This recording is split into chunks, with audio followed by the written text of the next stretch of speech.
Hello everyone. तो कैसे हो आप लोग? आप सभी का स्वागत है एसटी मैथ पे एंड संकर ट्यूटोरियल पे। आज हम पढ़ने वाले हैं मेटल के बारे में, जो कि है आपका third chapter, that is metal and non metal. ठीक है बच्चों, मेटल एंड नॉन मेटल। इसमें हम आज मेटल के बारे में पढ़ेंगे, मेटल के केमिकल प्रॉपर्टी और इसके ही फिज़िकल प्रॉपर्टी के बारे में पढ़ने वाले हैं हम लोग।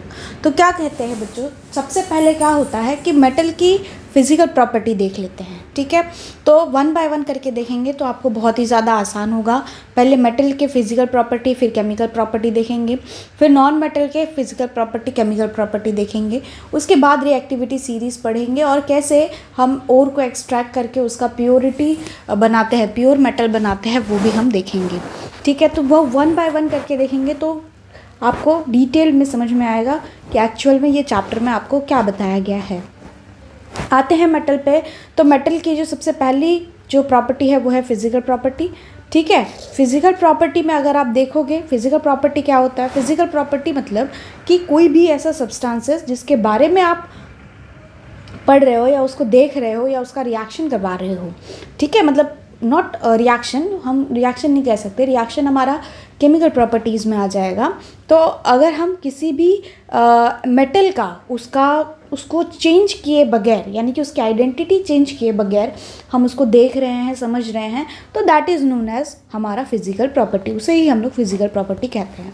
तो मेटल की जो प्रॉपर्टी है, आइए वन बाय वन करके पढ़ते हैं। बहुत सारी प्रॉपर्टी है जिनमें से मैंने यहाँ पर कुछ लिस्ट डाउन किया है। तो सबसे पहला है metal are solid at room temperature. Yes बच्चों, कि मेटल जो होते हैं वो क्या करते हैं, वो रहते हैं solid at room temperature. Room temperature, RT का मतलब होता है रूम टेम्परेचर। ठीक है बच्चों, आरटी का मतलब होता है रूम टेम्परेचर।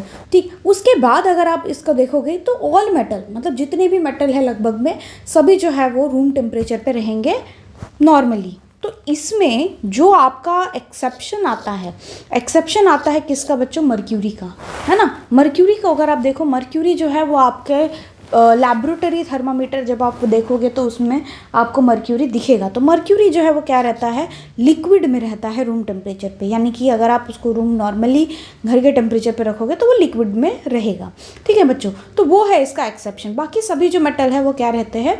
मेटल जो है वो हार्ड रहते हैं एट रूम टेम्परेचर। ठीक है बच्चों, उसके बाद अगर आप देखोगे कि metal have shiny surfaces. Yes, shiny surfaces को हम लोग कहते हैं बच्चों लस्टर। ठीक है, लस्टर कहते हैं। लस्टर का मतलब होता है साइनी सरफेसेस। ठीक है, तो लस्टर की बात करें तो लस्टर मतलब होता है साइनी सरफेसेस। यस, आपने बहुत सारी चीज़ें देखी होंगी जिसका सरफेसेस जो है वो साइनी रहता है। तो वही अगर आप देखो तो मेटल में जो सोडियम के अलावा, ठीक है, मतलब बहुत सारी के जो सरफेस है वो क्या रहते हैं बच्चों? वो सब साइनी रहते हैं एक्सेप्ट सोडियम। ठीक है, सोडियम को छोड़ के बाकी सभी मेटल्स जो है वो साइनी रहते हैं। सोडियम जो है वो थोड़ा सा उसका कलर जो है वो डल कलर सा रहता है। ठीक है, उसका सरफेस जो है वो साइनी सरफेस नहीं रहता, बट जब आप उसको कट करते हो तब उसका साइनी सरफेस रहता है। After certain time it will be when of. ठीक है, उसके बाद थर्ड है बच्चों, that is high melting point. ठीक है, मेल्टिंग पॉइंट की अगर आप बात करेंगे तो सभी जो मेटल है, ठीक है, सभी जो मेटल है, मेटल की बात करें तो मेटल में सभी जो मेटल है वो है आपका मेल्टिंग पॉइंट उसका हमेशा हाई ही रहता है। ठीक है, लेकिन यहाँ पर गैलियम एंड सीजियम की अगर हम बात करें तो गैलियम और सीजियम जो है वो एक्सेप्शंस में आ जाते हैं। ठीक है, वो एक्सेप्शंस हम कह सकते हैं, वो एक्सेप्शंस में आ जाते हैं कि उसको अगर आप नॉर्मली आपके हाथ में भी रखोगे, जैसे दैट इज़ गैलियम। ठीक है, देखो यहाँ पे मैंने लिखा है gallium can even melt on your palm. ठीक है, गैलियम को अगर आप हाथ पे भी रखोगे तो वो मेल्ट हो जाता है। तो गैलियम की मेल्टिंग पॉइंट उतनी ही होती है, यानी कि अप्रॉक्सीमेट अबाउट 35-37 डिग्री सेल्सियस। ठीक है, तो ये होता है उसका मेल्टिंग पॉइंट। फिर उसके बाद अगर हम मेलिएबिलिटी की बात करें तो मेलिएबिलिटी मतलब जब आप किसी भी मेटल ले लो, ठीक है, उसको आप पीट रहे हो, हैमर से पीट रहे हो, और पीटने के बाद वो क्या हो गया है बच्चों? थिन शीट में कन्वर्ट हो गया है। That is known as malleable. ठीक है, उसे हम कहते हैं मेलिएबल प्रॉपर्टी। तो मेलिएबल प्रॉपर्टी में की अगर हम बात करें तो आप नॉर्मली गोल्ड एंड सिल्वर देख सकते हो। गोल्ड एंड सिल्वर के हम कैसे भी ऑर्नामेंट्स बना सकते हैं, उसको चपटा करके, पीट करके, है ना, उसको डक्टाइल करके। तो ये सभी जो मेलिएबल है, यानी कि जिसको हम शीट में कन्वर्ट कर सकते हैं, उसमें आपका एग्जाम्पल गोल्ड एंड सिल्वर आ जाता है। ठीक है, फिर उसके बाद अगर आप बात करो तो yes, this is not exceptions, this is example. Okay बच्चों, ये तुम्हारा एग्जाम्पल है। ठीक है, ये एग्जाम्पल है। ठीक है, उसके बाद बोला गया है डक्टाइल। डक्टाइल का मतलब क्या होता है? डक्टाइल का मतलब होता है जिसको आप वायर में कन्वर्ट कर सकते हो। ठीक है, उसको आप खींच के एक वायर बना सकते हो, तो वो जो है उसे हम डक्टाइल प्रॉपर्टी कहते हैं। You can drawn into a thin sheet, और sorry, you can draw into the thin wire. ठीक है, आप उसको वायर में कन्वर्ट कर सकते हो, that is known as ductile property. वही अगर हम इसके एग्जाम्पल की बात करें तो इसमें गोल्ड एंड सिल्वर आ जाता है। ठीक है, इसकी भी आप प्रॉपर्टी बना सकते हो। ऐसा कहते हैं कि 1 ग्राम ऑफ गोल्ड से, ठीक है बच्चों, 1 ग्राम ऑफ गोल्ड से, जो 1 ग्राम ऑफ गोल्ड रहती है, ठीक है, AU गोल्ड, है ना, 1 ग्राम ऑफ गोल्ड से आप 2 किलोमीटर का वायर बना सकते हो ईजिली। ठीक है, तो ये है उस डक्टाइल की प्रॉपर्टी। फिर उसके बाद आता है good conductor of heat and electricity. तो good conductor of heat and electricity की बात करें तो जो हीट और इलेक्ट्रिसिटी कंडक्ट कर सकता है, तो सभी मेटल जो है वो इलेक्ट्रिसिटी और हीट को कंडक्ट कर सकते हैं। ठीक है, लेकिन अगर हम यहाँ पे बात करें तो यहाँ पर फिर एक्सेप्शंस आ जाता है। ठीक है, कि जो सिल्वर है, एग्जाम्पल में सबसे पहले तो silver is the best conductor of heat. ठीक है, सिल्वर अच्छा खासा हीट को कंडक्ट कर सकता है। नेक्स्ट आता है बच्चों लीड। लीड जो है वो क्या है? Poor conductor of heat. ये तुम्हारा एक्सेप्शन है और ये एग्जाम्पल है। ठीक है, गुड कंडक्टर ऑफ हीट पूछा जाए तो फिर तुम लिखोगे हीट। ठीक, sorry, not a heat, that is silver. ठीक है, सिल्वर जो है वो क्या है? गुड कंडक्टर ऑफ हीट है। वही अगर हम एक्सेप्शंस की बात करें तो एक्सेप्शंस में आ जाता है लीड। लीड क्या है? लीड मेटल है, मेटल है वो, लेकिन वो क्या, वो नहीं कर, वो इलेक्ट्रिसिटी को कंडक्ट नहीं कर सकता या हीट को कंडक्ट नहीं कर सकता। ठीक है, तो ये आप लीड में लिख सकते हो, ये आपका एक्सेप्शंस है। उसके बाद आता है high melting point and boiling point. तो सोडियम, लिथियम, पोटाशियम, सभी जो है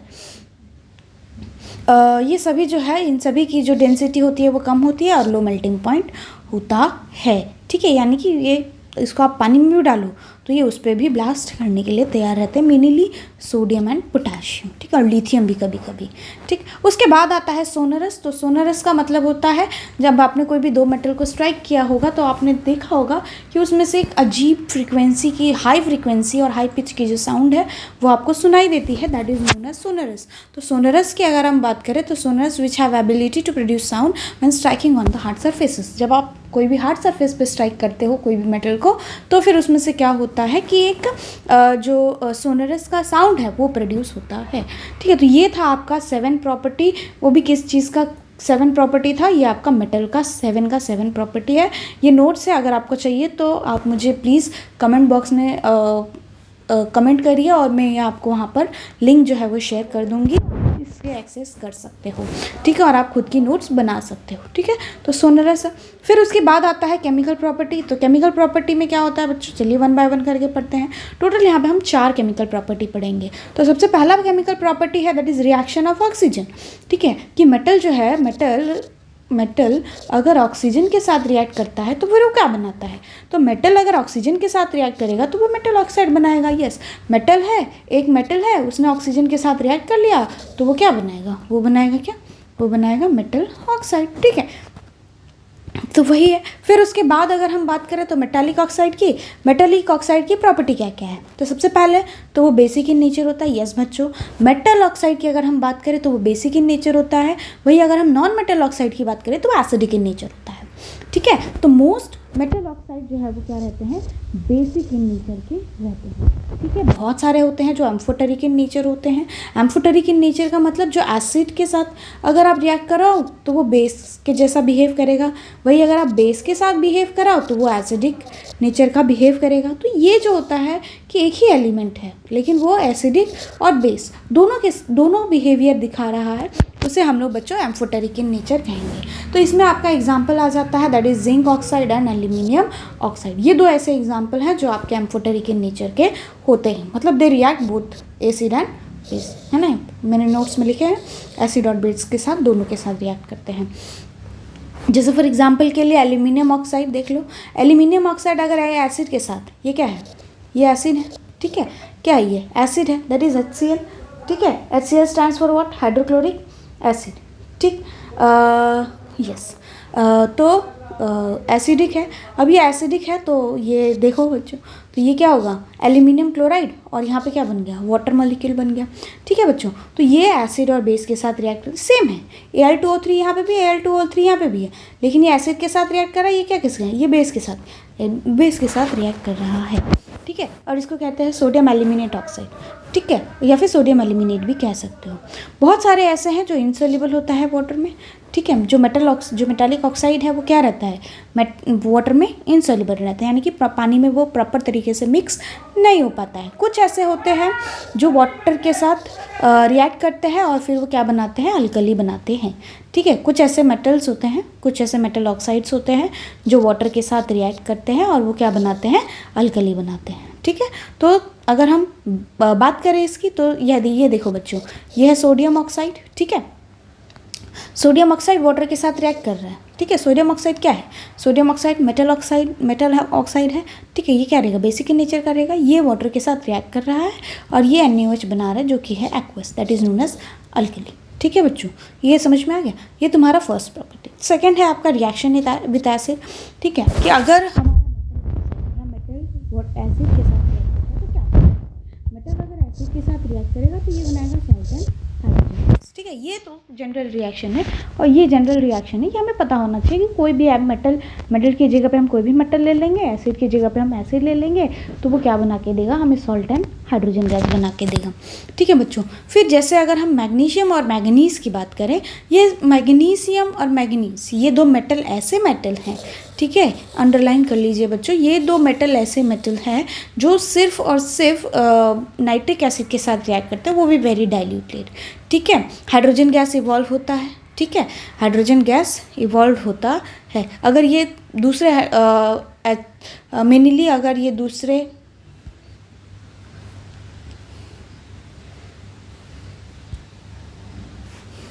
मेनली अगर ये दूसरे किसी भी एसिड के साथ रिएक्ट करते हैं, कौन, मैग्नीशियम एंड मैंगनीज, अगर ये दूसरे मेटल के साथ दूसरे एसिड के साथ रिएक्ट करते हैं तो ये हाइड्रोजन गैस को इवॉल्व करेंगे। लेकिन अगर ये नाइट्रिक एसिड के साथ रिएक्ट करते हैं तो यहाँ पर हाइड्रोजन गैस का इवॉल्व नहीं होगा, ठीक है बच्चों। फिर उसके बाद आता है एक्वा भी। एक्वा क्या है, एक्वा मिक्सचर है बच्चों, ठीक है, मिक्सचर यानी कि सोल्यूशन है। किस चीज़ का सोल्यूशन है, यहाँ पर concentrated HCl and concentrated HNO3। Concentrated का मतलब क्या है बच्चों, कॉन्सेंट्रेटेड का मतलब होता है थिक सोल्यूशन, ठीक है, थिक सोल्यूशन, ठीक है, क्या, थिक सोल्यूशन, ठीक है। तो कॉन्सेंट्रेटेड का मतलब होता है थिक सोल्यूशन, यानी कि हाइड्रोक्लोरिक एसिड और नाइट्रिक एसिड ये दोनों को ही जब हम मिक्स कर देंगे तो ये हमें एक किस रेशियो में मिक्स करना है, 3:1 रेशियो में, यानी कि 3 रेशियो में हमारा HCl होना चाहिए और 1 रेशियो में क्या होना चाहिए, HNO3 होना चाहिए। तो ये इस रेशियो में जब हम मिक्स करेंगे तो ये हमें क्या बना के देगा, एक्वा रिजिया बना के देगा। एक्वा रिजिया क्या होता है, एक्वा रिजिया एक पावरफुल सोल्यूशन है बच्चों, जिसमें क्या होता है कि जब आप गोल्ड को डालोगे, है ना, तो गोल्ड जो है वो क्या हो जाएगा, वो मेल्ट हो जाएगा, ठीक है, गोल्ड जो है वो क्या हो जाएगा, मेल्ट हो जाएगा। तो ये उसकी प्रॉपर्टी है, उसको डिसॉल्व कर लेता है, ठीक है। उसके बाद रिएक्शन विथ वाटर, अगर हम मेटल के रिएक्टिविटी के बारे में बात करें तो मेटल अगर वाटर के साथ रिएक्ट करता है, ठीक है, मेटल अगर वाटर के साथ रिएक्ट करता है तो ये बनाएगा मेटल ऑक्साइड और इसी के साथ साथ हाइड्रोजन बना के देगा। यहाँ पे देखिए सोडियम जो है वाटर के साथ रिएक्ट कर रहा है, क्या बना के दे रहा है, मेटल ऑक्साइड बना के दे रहा है, मेटल हाइड्रोक्साइड बना के दे रहा है और हाइड्रोजन गैस लिबरेट हो रही है, ठीक है।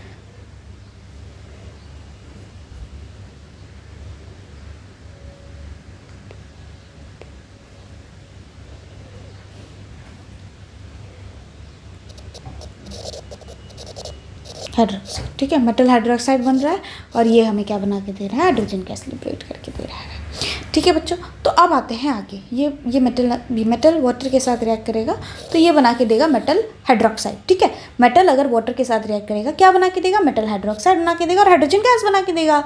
तो सिंपली हमने क्या लिया, मेटल की जगह पे सोडियम ले लिया और sorry not sodium, we have taken the potassium ले लिया और उसको हमने वाटर के साथ मिक्स किया, तो ये हमें क्या बना के दिया, मेटल हाइड्रोक्साइड बना के दिया, साथ में हाइड्रोजन गैस जो है वो क्या हो रहा है, लिबरेट हो रहा है। फिर उसके बाद अगर हम सोडियम एंड पोटेशियम की बात करें तो ये वेरी रिएक्टिव होता है वाटर के साथ, मतलब कोल्ड वाटर के साथ बहुत ही ज़्यादा रिएक्टिव होता है। ऐसे फेंको तो ये रिएक्ट कर जाता है, ठीक है। Large amount of heat release करता है क्योंकि हाइड्रोजन गैस रिलीज़ हो रही है। तो हाइड्रोजन गैस जब रिलीज़ हो रही है, hydrogen as a fuel use हो रहा है, तो ये हाइड्रोजन क्या होता है, ये बहुत ही ज़्यादा अमाउंट में हीट को रिलीज़ करता है क्योंकि हाइड्रोजन वहाँ पे है।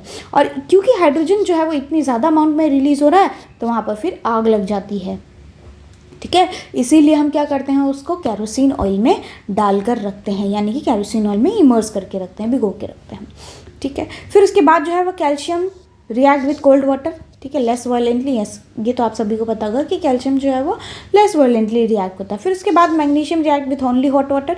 मैग्नीशियम जो है वो क्या करता है, सिर्फ और सिर्फ हॉट वाटर के साथ रिएक्ट करता है।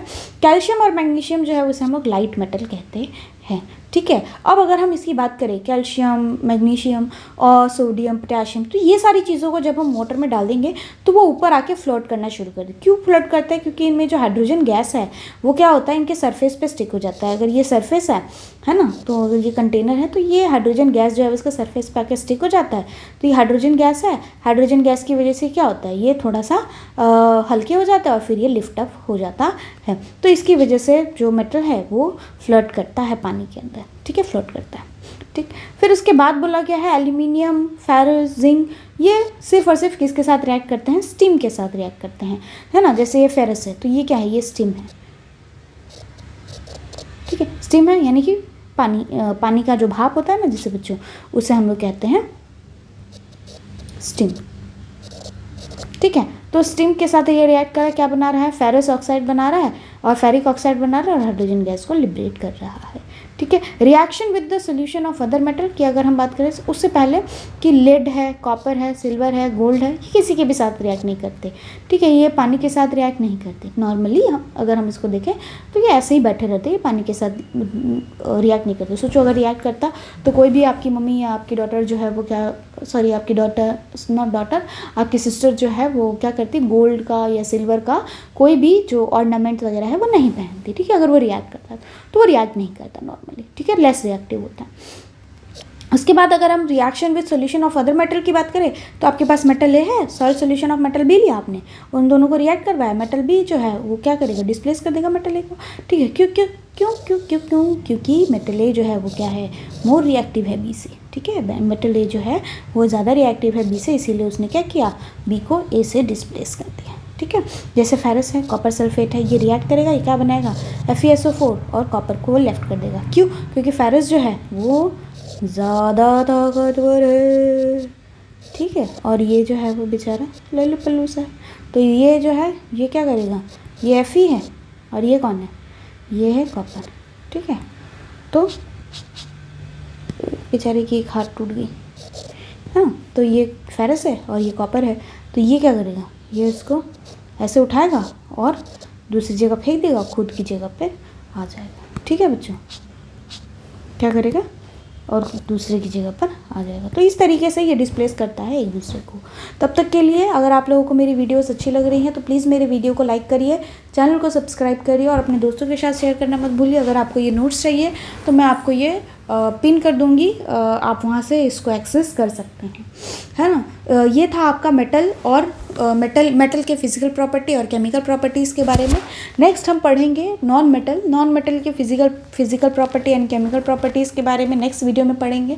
फिर उसके बाद reactivity series and extraction of would, ठीक है। तो 3 वीडियो में आपका ये चैप्टर खत्म हो जाएगा। अगर आपको चाहिए तो मैं इसको कोलैब करके एक वीडियो बना दूंगी, आप लोगों को अच्छा रहे, ठीक है। तब तक के लिए बाय, टेक केयर।